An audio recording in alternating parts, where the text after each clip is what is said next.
সম্প্রতি শেখ হাসিনা সরকারের পতনের পর বাংলাদেশের সামাজিক যোগাযোগ মাধ্যমে ভারতের সেভেন সিস্টার্স এবং চিকেন নেক নিয়ে ব্যাপক আলোচনা হচ্ছে।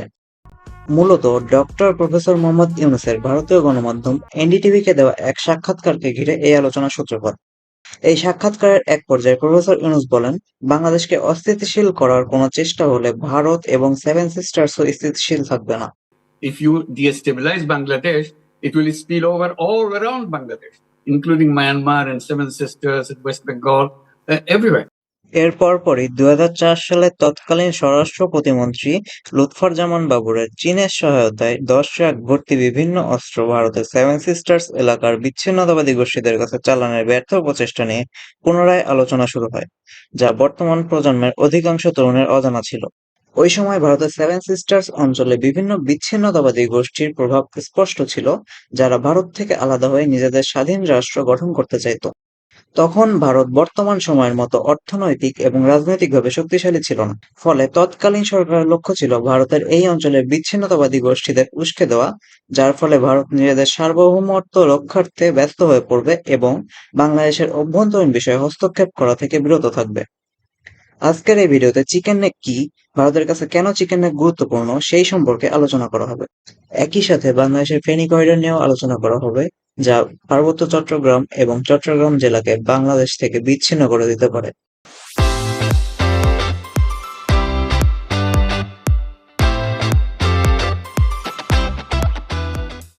চিকেন নেক হলো ভারতের পশ্চিমবঙ্গ রাজ্যের শিলিগুড়ি শহরের একটি অংশ, যার মূল নাম শিলিগুড়ি করিডোর। এখানে প্রশ্ন চলে আসে, করিডোর কি? করিডোরের বিভিন্ন অর্থ রয়েছে, তবে এক্ষেত্রে করিডোর হলো একটি সরু অঞ্চল বা পথ, যা দুইটি অঞ্চলকে যুক্ত করেছে। ভারতের মানচিত্রের আকার কিছুটা মুরগির মতো, এবং শিলিগুড়ি করিডোর সেই মুরগির গলা বা ঘাড়ের মতো দেখতে। এই কারণে শিলিগুড়ি করিডোরকে চিকেন নেক বা চিকেন স্নেক বলা হয়। বাংলাদেশ ও নেপালের বর্ডারের মাঝে শিলিগুড়ি করিডোরের প্রশস্ততা মাত্র 20 থেকে 22 কিলোমিটার।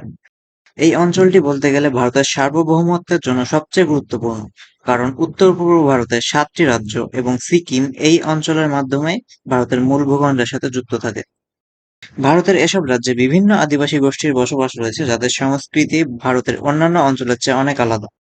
কোনো কারণে ভারত যদি চিকেন নেকের কন্ট্রোল হারায়, তাহলে এই রাজ্যগুলোর সাথে ভারতের যোগাযোগ বন্ধ হয়ে যাবে।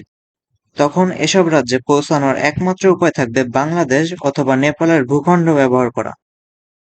এসব রাজ্যে অনেক বিচ্ছিন্নতাবাদী গোষ্ঠী স্বাধীন রাষ্ট্র প্রতিষ্ঠা করতে চায়। কোনো কারণে কিছু সময়ের জন্য ভারত শিলিগুড়ি করিডোর নিয়ন্ত্রণ হারালে এসব গোষ্ঠী সক্রিয় হয়ে স্বাধীনতার ঘোষণা দিয়ে বসতে পারে। ভারতের অরুণাচল প্রদেশ রাজ্য নিয়ে চীনের সাথে দ্বন্দ্ব অনেক পুরনো। চীন এই অঞ্চলকে নিজেদের বলে দাবি করে এবং সম্প্রতি নিজেদের প্রকাশিত একটি ম্যাপে অরুণাচলকে চীন নিজেদের অংশ হিসেবে দেখায়।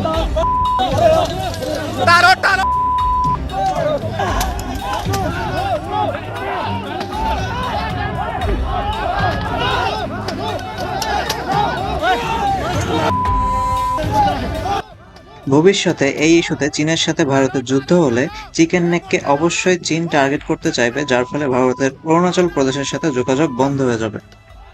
ভবিষ্যতে বাংলাদেশের সাথে ভারতের সম্পর্ক খারাপ হলে এবং ভারতের সার্বভৌমত্ব হুমকির মুখে পড়লে ভারত বাংলাদেশের পঞ্চগড় জেলার কিছু অংশ দখল করে চিকেন নেকের প্রশস্ততা বাড়ানোর চেষ্টা করতে পারে।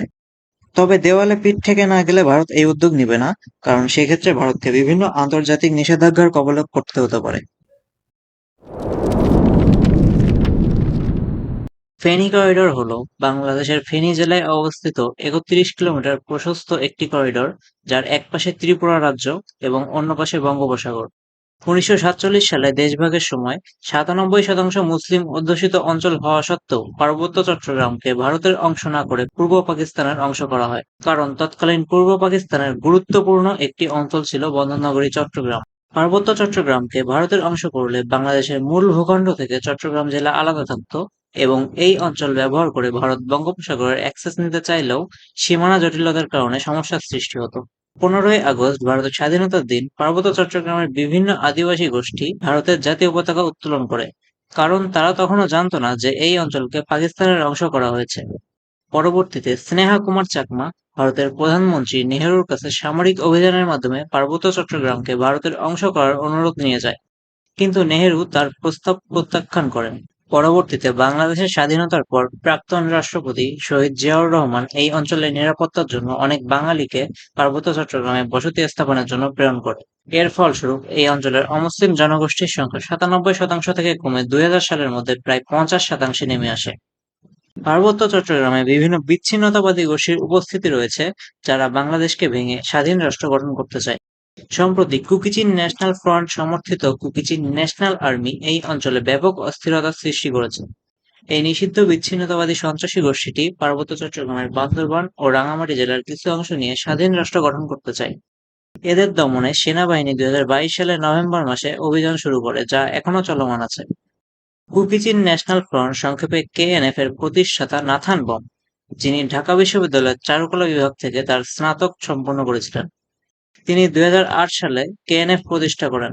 মূলত এই অঞ্চলে ডাকাতি, চাঁদাবাজি এবং সন্ত্রাসী কর্মকাণ্ড পরিচালনা করেই কেএনএফ নিজেদের রাজস্বের যোগান দেয়। বাংলাদেশের ফেনী করিডর যদি ভারত দখল করতে পারে, তাহলে সম্পূর্ণ চট্টগ্রাম বাংলাদেশের মূল ভূখণ্ড থেকে বিচ্ছিন্ন হয়ে পড়বে।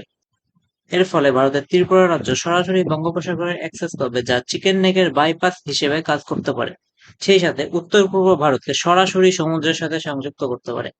2021 সালে ফেনী নদীর উপর নির্মিত ভারত-বাংলাদেশ মৈত্রী সেতুর উদ্বোধন হয়।